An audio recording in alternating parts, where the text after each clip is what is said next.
Hello, children. In the previous episode, we learned about different types of sacrifices. In our Torah portion, God continues to command Moshe regarding additional and important details about the service in the Mishkan, the tabernacle. Moshe noticed that Hashem commands him to explain the sacrificial service to Aaron's sons, but does not mention Aaron himself. Moshe understood that God was angry with Aaron for having caused the Jewish people to sin with the golden calf. Even though Aaron didn't want to make the calf for them, God was angry and therefore didn't mention him. So Moshe prayed for Aaron, asking Hashem to forgive him. Suddenly, he heard the voice of God calling him to enter the Mishkan. Moshe entered. Then God said to him the first verse of the portion, "Command Aaron and his sons." Then Moshe understood that God had forgiven Aaron. God then taught Moshe that sacrifices are not offered at night, and if someone comes in the evening to offer a sacrifice, the kohen should say to him, "I'm sorry, come back in the morning to offer your sacrifice." But let me tell you, the fire was on the altar all night and all day. Really? But it's forbidden to offer sacrifices at night. The priests would offer what was left by day, and the fire would burn all the meat throughout the night. There must not be a single moment when there is no sacrifice on the altar. It says in the Midrash that once the Gentiles came and said to the Jewish people, "You're wasting your money for nothing. Why are you doing this? Every animal costs a fortune, and you're constantly offering sacrifices." The Jewish people answered them, "No sin in the world is worth more than the fulfillment of a single mitzvah. The commandments are more important to us than money." This is how the Jewish people view the importance of the commandments. God continued to instruct Moshe and told him that the ritual of Terumat Hadeshen must be performed. What is Terumat Hadeshen? Every night, a priest would put on his special priestly garments and lift the ashes from the altar using a special scoop called a machta. It was made of silver. He had to lift the ashes with honor and place them beside the altar. After that, he would change into different clothes and take the ashes to a pit that was near the altar where he would place them. The miracle that occurred there was that the ground would swallow the ashes and make them disappear as if they had never existed. Then Hashem explained to Moshe about the meal offering, which was made from fine flour.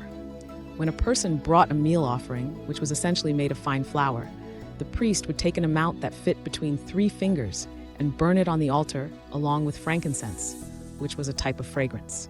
What remained belonged to the priests. The priests would place the offering in a vessel and set it beside the altar, and most interestingly, it was forbidden to bake it. Leavened bread, it's like the matzah on Passover.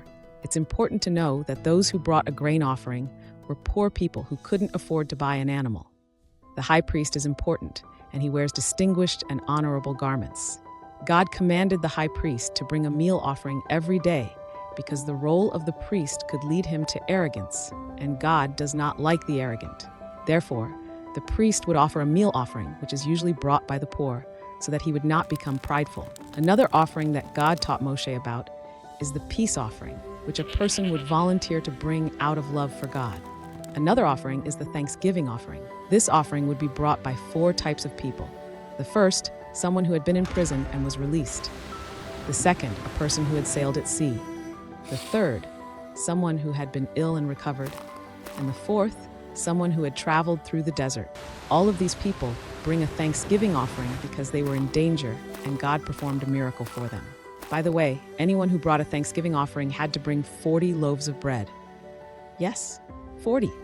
What do you do with so many loaves of bread? They were required to finish all the bread and the meat by morning. And by the way, whoever brought the offering would go up to Jerusalem and invite their relatives, orphans, widows, and other people. How important it is to remember to thank Hashem, who does so many acts of kindness for us, even when we don't deserve it. Today, when we no longer have the Holy Temple, how do we thank Hashem for the miracles and kindness? Our sages instituted the blessing of Hagomel. This blessing is recited by 4 types of people. The wording of the blessing is, "Blessed is he who manifests kindness to those who are liable and who has granted me kindness." Hashem also warns that it is absolutely forbidden to eat chalev. These are the fatty parts that are offered on the altar, or blood. This was a very severe prohibition. The chalev, forbidden fat, belonged to the altar, and the blood represented the soul. It atoned for our soul. Hashem commands which parts of the offerings are given to the priests: the breast and the thigh of the peace offerings, parts of the meal offerings, and more. This was the gift that Hashem gave to the priests for their sacred service in the Mishkan. All these details teach us how important it is to perform the service of Hashem precisely as it should be done, without skipping the smallest detail. Everything had to be done at the right time, in the right place, and in the right way. Aaron and his sons learned all these laws thoroughly. They knew they were performing a very sacred task. They were the intermediaries between the Jewish people and God. Every time someone brought a sacrifice, they would help him come closer to Hashem. Now begins the service of the 7 days of inauguration. The priests had specific tasks they had to repeat each day until the 8th day. Why specifically the 8th day, and what happened on that day? We'll tell you all about it in the next episode.